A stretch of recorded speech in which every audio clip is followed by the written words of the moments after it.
Hi,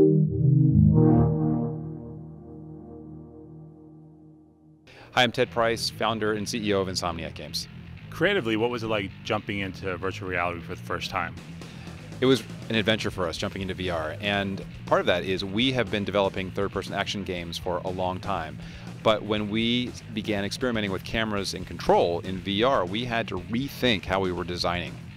When it comes to Edge of Nowhere, can you talk about where this idea came from? Well, our creative director, Brian Allgeier, is a big Lovecraftian fan, and we were inspired by one of Lovecraft's works in particular and wanted to make something that had that sense of isolation and mystery and was set in an environment that promoted heights and interesting things to look at. And so it's in Antarctica with this sort of surreal horror vibe. Are you guys talking at all about the story or what's going on in this world? Briefly, yeah, you are looking for a missing expedition, and as you venture deeper and deeper into the Antarctic, you begin to discover things that are twisted, that are surreal and not what you expected, and that's where the Lovecraftian horror vibe begins to come in. What's it like in terms of controls within a VR landscape, and what were some of the challenges in that space, especially since as you play the game, you're climbing, you're going down ropes, you're doing all different types of things?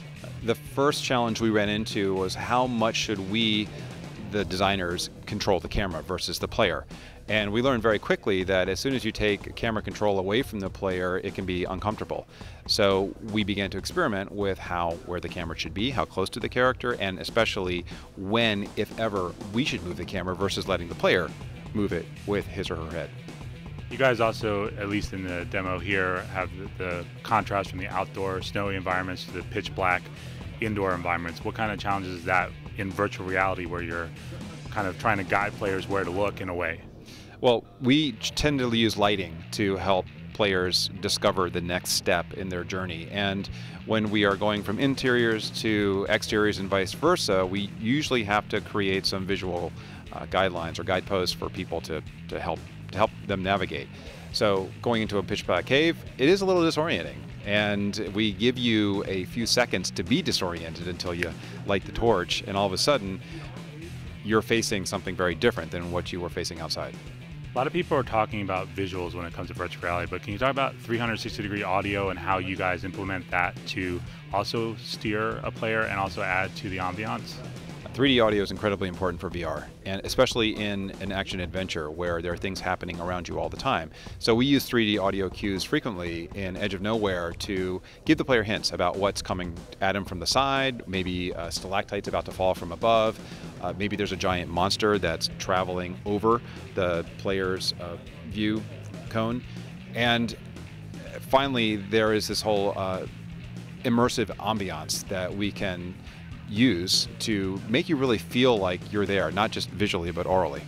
As a developer, what was it like having a Xbox controller that you can actually focus on, knowing that's what people are going to be using? Having an Xbox controller is great because most of us are very comfortable with it, and we as developers are very familiar with using it for the game's controls. So I thought it was a very good choice by Oculus. And creatively, just looking ahead, what do you feel Oculus Touch will open up to developers as they explore different ways of controls in VR? I think it's going to open up interaction. I mean, having played one of the demos here at E3, it was mind-blowing. Being able to hand things to your friends or toss things to your friends is an experience that you really can't experience in a more traditional game. But the way that the capacitive touch has been implemented is also really innovative, and I think it's going to open up a lot of design opportunities for folks like us. You've been making games for a long time. Is there any comparison to this leap into VR from anything else historically in gaming? There have been a few massive leaps in our industry when it comes to technology. I think mobile was one of them. But VR and I'd say augmented reality as well, they are both disruptive, and I think they're going to really change the way we design games in general for this audience that is passionate about VR. But I think it's going to open up things even in a broader sense, and maybe even blur the lines between what are games, and what is something else, a different experience. As we look into the future and AR and VR become more accepted, more mainstream, is there ever going back to the traditional 2D screen?